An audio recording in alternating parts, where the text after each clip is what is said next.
Sistem kepemimpinannya biasa terbagi tiga, yaitu menurut fungsi dan tugas bagian masing-masing.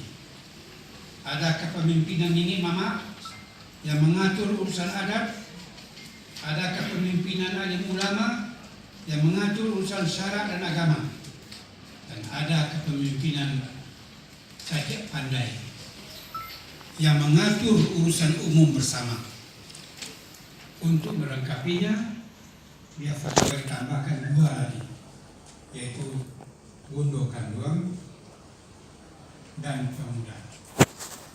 Wanita di Minangkabau dihargai tinggi sekali dan diperlakukan sebagai Bundo Kanduang, sementara pemuda adalah menginjak ke masa depannya, turut menjaga keamanan dan keselamatan rakyat dan masyarakat Minangkabau di negara masing-masing. 3 ataupun 5 kelompok kepemimpinan utama inilah yang biasa mengisi lembaga legislatif tingkat negara sekarang ini. Kepala negara sendiri biasa dipilihkan dari unsur nilai mama, walau sekarang sudah lebih bersifat terbuka sifatnya. Jadi banyak pula sekarang negara yang bukan nilai mama lagi yang jadi kepala negara atau wali negara. Matrilinealisme dari masyarakat Minang adalah yang terbesar dan terkenal di dunia, yang kaum ibunya disantuni dan dihargai tinggi. Inilah keistimewaan Minangkabau. Untuk menjaga kelestarian dari sistem kekeluargaan matrilineal ini, ada baiknya jika unsur partai politik yang berpusat dan berorientasi ke pusat di Jawa tidak difungsikan di negara, kecuali partai-partai Islam. Partai lain-lainnya tidak ada yang secara spesifik mendasarkan ideologi partainya kepada Islam. Partai politik apapun bentuk dan coraknya selalu membawakan aspirasi dan keinginan partai yang suka-suka tidak sejalan dengan aspirasi kehidupan berminangkabau di negara. Partai politik bagaimanapun bisa berkiprah di tingkat kabupaten dan provinsi, izin tapi tidak negara ataupun kecamatan. Ini pemikiran.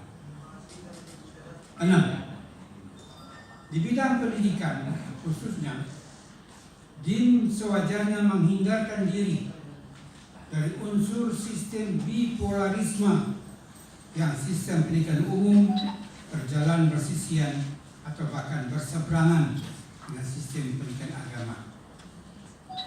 DIM sesuai dengan asas filosofi ABS-SDK-nya memiliki sistem pendidikan terpadu yang wujudnya berkiprah ke Islam dalam hal dan bidang apapun. Karenanya pengaturannya tidak bersifat bipolaristis tapi integral terpadu untuk keseluruhan sistem. Pengklasifikasian ilmu ke dalam sekian banyak klasifikasi ilmu, termasuk fisika, sosial, budaya, filosofi, dan teologi, bisa jalan terus selagi orientasinya tetap pada pengabdian kepada Tuhan Yang Maha Esa.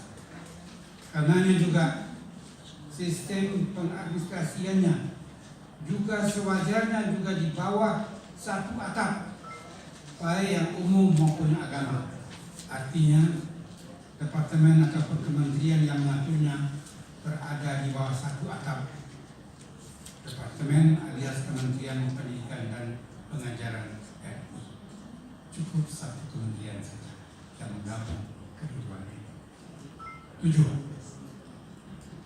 Karena filosofi dasar dari DIM adalah ABS-SDK, maka sistem ekonomi yang diterapkan di DIM adalah juga sistem ekonomi Islam yang tidak mengenal riba atau renta dan tidak pula kapitalistik tapi syar'i kooperatif. Ajaran Hatta tentang ekonomi koperasi lalu dijalin dengan ekonomi syariah.